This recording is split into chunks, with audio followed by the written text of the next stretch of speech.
जैसे कि हमने लास्ट एपिसोड में देखा था कि लिu कॉन्ग और आर्या एलेक्स से बहुत सारी बातें करना चाहते थे, लेकिन वो वहाँ नहीं रुकता और निकल जाता है जितियान पीक अपने मास्टर को यह खबर देने के लिए कि वो आउटर डिसिपल के लिए सेलेक्ट हो गया। लेकिन वहाँ पर पहुँचते ही किंग ली यानी कि मास्टर की बहन उसकी खूब बेइज्जती करने लगती है और उसे वहाँ से भगा देती है और उसे कहने लगती है कि तुम एक नौकर हो, इसलिए अगर अपनी हैसियत ना भूलो तो ये बेटर होगा। इससे हमारे हीरो का दिल ही टूट जाता है और वो आर्या के पास आ जाता है, लेकिन आर्या अपनी घर पर नहीं थी। जैसे कि हमारा हीरो वहाँ पर एंटर करता है तो उसे दिखाई देते हैं डीमन कटिंग स्वॉर्ड, जो कि कुछ ही आउटर डिसेबल को मिलती है और वहाँ पर उसे एक आउटफिट भी दिखाया जाता है जो कि सिर्फ सीनियर आउटर डिसेबल को ही मिलती है और वो आर्या को भी मिली थी। और वहाँ पर एलिस को एक बहुत सारे बुक्स भी मिलते हैं, जहाँ पर उसने एक बुक उठा लिया और उस बुक पर लिखा हुआ था 3 इमोर्टल और इससे ही एलेक्स समझ जाता है कि किस बारे में है और एलेक्स उसे वापस दोबारा उसी जगह पर रख देता है। लेकिन उसी वक्त उसको एक बुक नज़र आता है और एलेक्स को उन लोगों की बात याद आ जाती है जो कि डीमन पपेट से रिलेटेड बातें कर रही थी कंपटीशन में, और वो कह रहे थे कि ये पपेट जो है यूहाओ सेट के द्वारा बनाए गए हैं। और वहाँ पर उसे एक और पपेट भी दिखाया जाता है जो कि एक डीमन पपेट था और वो भी उड़ने वाला और वो भी यूहाओ सेट के द्वारा बनाया गया था, लेकिन उन्होंने उसे अपनी हिफाजत के लिए रखा था। और वहाँ पर ही एलेक्स बैठकर कल्टिवेशन करने लगता है और वो सोचने लगता है कि मुझे हर हाल में अगले लेवल पर पहुँचना होगा और उसे किंग ली और उसकी बहन की बातें भी याद आने लगती है और वो अपने आप से वादा करने लगता है कि मैं अपना इज़्ज़त खुद कमाऊंगा और हर उससे बदला लूँगा जिसने मुझे तकलीफ़ पहुंचाई है। और वो अपने मास्टर को याद करते हुए कहता है कि मैं तुम्हारा बदला ज़रूर लूँगा। और फिर अगले पार्ट में हमें दिखाया जाता है कि आर्या और एलेक्स मिल जाते हैं और आर्या उसे कहती है कि मुझे नहीं लगा था कि तुम वापस आओगे, क्योंकि हर आउटर डिसेबल का यह सपना होता है कि उसकी ट्रेनिंग एक ऑथेंटिक डिसेबल के रहनुमाई में हो, क्योंकि उससे उससे बहुत ही ज़्यादा बेनिफिट मिलता है और वो एक आउटर डिसेबल से एक इनर डिसेबल भी बन सकता है। लेकिन हमारे हीरो को तो इनर डिसेबल के बारे में कुछ भी नहीं पता था, इसलिए आर्या उसे बताने लगती है कि आउटर डिसेबल तो सिर्फ एक शुरुआत है और उसके मुंह पर अपनी उंगली रखते हुए कहते हैं कि चलो अब बस भी करो और मैं तुझे कहीं ले जाता हूँ अगर तुम्हारे पास टाइम है तो। और वो दोनों चलते चलते एक रेस्टोरेंट में पहुंच जाते हैं, जिस रेस्टोरेंट की खूबसूरत देखकर एलेक्स की तो आंखें ही पटी की पटी रह जाती है और वो कहने लगते हैं कि आज तक मैंने अपनी ज़िंदगी में इतना बड़ा खूबसूरत रेस्टोरेंट कभी नहीं देखा। इसलिए आर्या उसे कहने लगती है कि ये डायनेस्टी है और ये सिर्फ इम्पीरियल लोगों के लिए ही है, यहाँ पर आउटर डिसिपल या इनर डिसिपल जो भी हो यहाँ पर नहीं आ सकता और यहाँ पर खाना भी नहीं खा सकता, क्योंकि यहाँ का खाना बहुत ही इम्पोर्टेंट होता है और यह बहुत ही मुश्किल से मिलता है। और वो फिर इनर डिसेबल के बारे में भी कुछ इन्फॉर्मेशन एलिस को देने लगते हैं कि इनर डिसेबल बनने से आपको बहुत बेनिफिट मिलता है।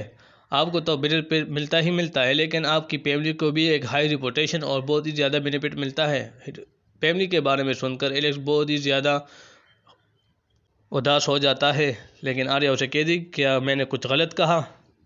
इसलिए एलेक्स उन्हें बताने लगता है कि मैं एक नौकर हूँ और मेरा कोई नहीं है इस दुनिया में, लेकिन एलेक्स उसे कह रहे हैं कि तुम हो ना मेरे पास। इसलिए आर्या शर्माते हुए कहते हैं कि और वो बहुत ज़्यादा शर्मा जाती है और टॉपिक चेंज करते हुए कहती है कि इनर डिसेबल बनना कोई बच्चों का खेल नहीं है, इसके लिए बहुत ही ज़्यादा प्रैक्टिस करने की ज़रूरत है और तुम्हारे पास एक रियल टैलेंट और इनर डिसेबल की सलाहियत होनी चाहिए। और वो उसे कहने थी कि ये सब छोड़ो, जिस चीज़ के लिए मैं तुम्हें यहाँ पर ले आई हूँ उस चीज़ को दिखाती हूँ। और हमें दिखाया जाता है कि वहाँ पानी में एक मछली तैरता हुआ नज़र आता है और जैसे ही आर्या एक जेड वहाँ पर फेंकती है तो वो मछली उस जेड को नीचे ले जाती है और आर्या उसे बताने लगती है कि जेड डायनेस्टी है, यहाँ पर तुम जो भी चाहो वो यहाँ पर तुम खा सकते हो। और अगली पल हम देखते हैं कि उस पानी से बहुत ही शानदार शानदार खाना बाहर निकलता है, जिसे देखकर एलेक्स की तो आंखें पटी की पटी ही रह जाती है और वो इतनी सारा खाना देखकर सोचने लगता है कि मैं क्या क्या खाऊं। और वो सारा का सारा खाना एक ही बार में सारा का सारा खाना खा जाता है और आर्या तो उसे देख के ही रह जाती है और उसे कहने लगती है कि खाना थोड़ा मेहनत के साथ खाया करो। लेकिन हमारा एलेक्स उसके इस बातों पर ध्यान ना देते हुए सारा का सारा खाना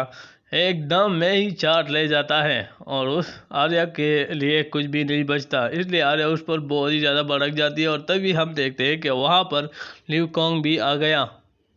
ट्रेनिंग के हवाले से उनसे कुछ बात करना चाहता था, लेकिन हमारा हीरो को तो ट्रेनिंग के बारे में कुछ भी नहीं पता था और वो ल्यू कांग से कहने लगता है कि किस बारे में ट्रेनिंग, किस चीज़ की ट्रेनिंग। ये देखकर तो आर्या भड़क ही जाती है और उसके सर पर मारते हुए कहती है कि तुम्हें इसके बारे में कुछ पता नहीं है, क्योंकि हमने इस पर पहले भी डिस्कशन किया था। लेकिन हमारा हीरो को तो कुछ भी याद नहीं, इसलिए आर्या ल्यू कांग से कहने लगती है कि तुम्हें उसे कुछ भी नहीं बताना। लेकिन हमारा हीरो माफ़ी मांगते हुए कहता है कि चलो ठीक है भाई, मैं भूल गया तो क्या हुआ, अब बता भी दो। इसलिए ल्यू कांग उसे कहने लगता है कि मुझे एक इनर डिसेबल से पता चला है कि ल्यू कांग किंगडम पर बहुत ही ज़्यादा अमाउंट में डीमन ने हमला कर दिया था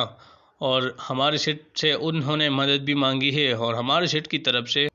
हाई कल्टिवेटर भी जा रहे हैं और हम भी उसमें पार्टिसिपेट कर सकते हैं, क्योंकि हम भी अब आउटर डिसेबल बन चुके हैं। लेकिन एलेक्स उससे कहने लगते हैं कि सिर्फ डीमन के लिए तो उसने हमारी मदद नहीं मांगी होगी। इसलिए ल्यू कांग भी कहने लगता है कि हाँ बिल्कुल,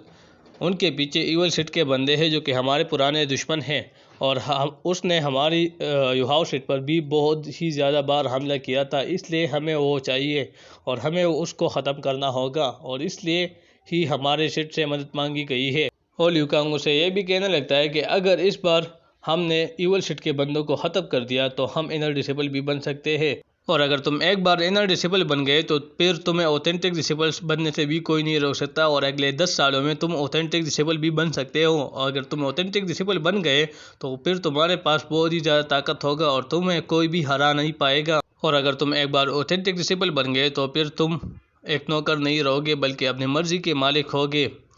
और फिर जिसे चाहो उसे तुम अपना डिसेबल भी बना सकते हो और उसके बहुत ही ज़्यादा बेनिफिट्स है। ये सुनकर तो एलेक्स बहुत ही चौंक जाता है और वो सोचने लगता है कि मुझे अपने मास्टर का बदला भी लेना होगा। अब आपको क्या लगता है कि क्या एलेक्स अपने मास्टर का बदला ले पाएगा किंगपिन सी से या किंगपिन सी का साथ देगा? ये पता तो हमें अगले एपिसोड ही लगेगा। तब तक bye bye, take care and Tata.